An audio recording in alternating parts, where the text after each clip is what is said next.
వైకా jewellers వెలలేని Vaibhogam తరుగులేని నమ్మకం. ఇప్పుడు మన కాకినాడలో డిసెంబర్ 5న ఘనంగా ప్రారంభం కాబోతోంది. నవంబర్ 30 తారీఖు 2024 నాడు ఇదే పాలమూరు గడ్డ మీద ఈ పండుగ మనతో కలిసి చేసుకోవడానికి వేదిక మీద పెద్దలందరూ వచ్చిండ్రు అంటే వాళ్ళందరూ మన పాలమూరు జిల్లాకు అండగా నిలబడ్డారు. ఇది మనకు ఒక గొప్ప అవకాశం అని నేను చెప్పదలుచుకున్నా.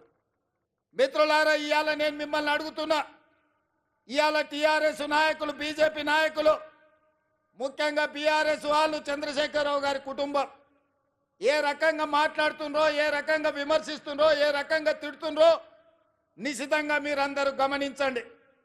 10 సంవత్సరాలు వాళ్ళు పరిపాలన చేసిండ్రు, 2 సార్లు ముఖ్యమంత్రి అయినరు. వారు ఏమి చేసిండ్రో నాకంటే మీకు ఎక్కువ తెలుసు.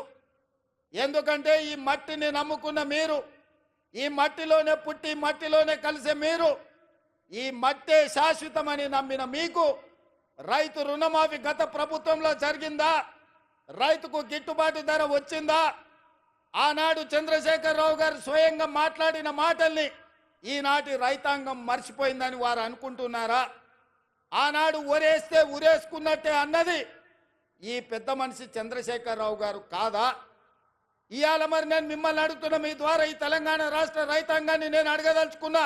ఆనాడు ఒరేసుకుంటే ఉరేసుకున్నా అన్నట్టు ఆనాటి ప్రభుత్వం అంటే, ఈనాడు మీరు ఒరేసుకుంటే 500 రూపాయల బోనస్ ఇస్తామని చెప్పిన మాట ఉత్తమ్ కుమార్ రెడ్డిది కాదా? ఒరేస్తే ఉరేసుకోండి అని చెప్పిన ఆనాటి పెద్ద మనిషి, మీరు వరి వేసుకోండి, వేసుకున్న వరికి 500 రూపాయల బోనస్ ఇస్తాం, మీ ఖాతాలో 3 రోజుల్లోనే బోనస్ కనక వర్షం గలగల రాలుతుంటే బీఆర్ఎస్ వాళ్ళ గుండెల్లో పిడుగులు పడుతున్నట్టుగా ఉన్నది. మిత్రులారా, ఇవాళ కాళేశ్వరం కట్టినా అన్నాడు, పాలమూరు రంగారెడ్డి ఎత్తిపోతలు చేపట్టినా అన్నాడు.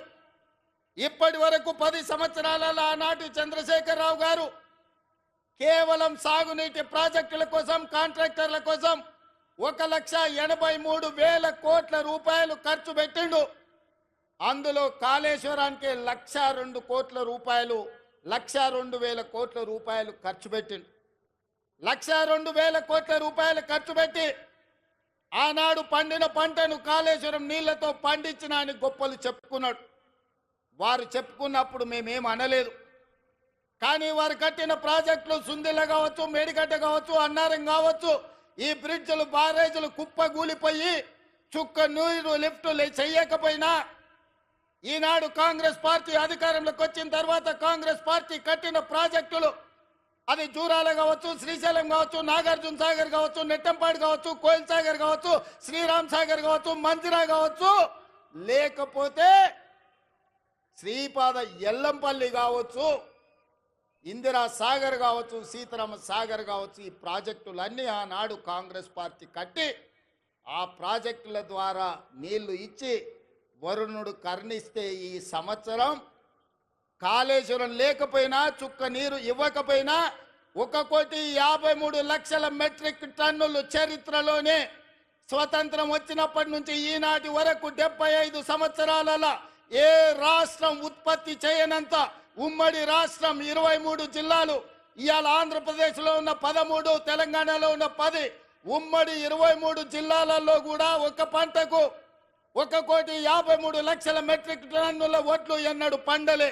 మరి ఇవాళ తెలంగాణ రాష్ట్రంలో ప్రజాపాలనలో మన ప్రభుత్వంలో ఒక పంటకు 66 లక్షల ఎకరాలలో 1,53,00,000 మెట్రిక్ టన్నుల వడ్లు పండించి 500 రూపాయల బోనస్ ఇచ్చి ఇవాళ ధైర్యంగా ఈ గడ్డ మీద, పాలమూరు గడ్డ మీద రైతు పండుగ చేసుకుంటున్నాం.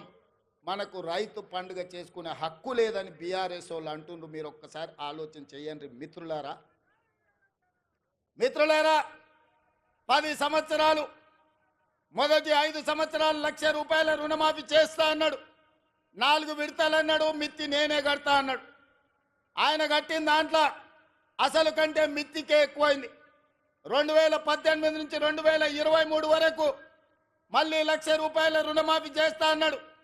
మొదటి 4 సంవత్సరాలు అనా పైస కూడా ఇవ్వలే. ఆఖరి సంవత్సరం ఔటర్ రింగ్ రోడ్డును అమ్మి 11,000 కోట్ల రూపాయలు రైతుల ఖాతాలో వేస్తే 8,596 కోట్ల రూపాయలు మిత్తికే పోయినాయి. అసలు చెల్లించింది 2,500 కోట్లే.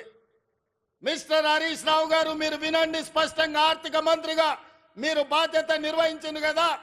ఔటర్ రింగ్ రోడ్డు 7,500 కోట్ల రూపాయలకు తెగ నమ్మి ఆనాడు కాంగ్రెస్ పార్టీ నిర్మించి ఒక అద్భుతమైన ఆస్తిని నగరానికి, తెలంగాణ రాష్ట్రానికి ఇస్తే దాన్ని అమ్మేసి 5 సంవత్సరాలలో రైతు రుణమాఫీ చేసింది మీరు 11,000 కోట్లు అయితే అందులో 8,500 కోట్ల రూపాయలు మిత్తికే సరిపోయినాయి. మీరు చెల్లించిన అసలు 2,500 కోట్లే. ఇవాళ ఈ వేదిక మీద నుంచి లెక్కలు చెప్తున్నా. ఇవాళ నువ్వు అనొచ్చు పాలమూరులో మేము లేం కదా, నువ్వు ఎట్లన్నామని. ఇదే లెక్కలు అసెంబ్లీలో నేను లెక్కలు తేలుస్తా. 5 ఏళ్లలో మొదటి సంవత్సరం నువ్వు రైతు రుణమాఫీ చేసినుంటే ఈ 8,500 కోట్లు మిత్తి కాదు, రైతుల అసలు అప్పుకు సరిపోతుండే. మీరు 5 ఏళ్లలో మొదటి సంవత్సరంలోనే రైతు రుణమాఫీ చెయ్యనందుకు ఇవాళ మీరు ఇచ్చిందంత మిత్తికే పోయింది. సుమన్ టీవీలో మీ పర్సనల్ అండ్ బిజినెస్ ప్రమోషన్స్ కోసం కింది నెంబర్కి కాంటాక్ట్ చేయండి.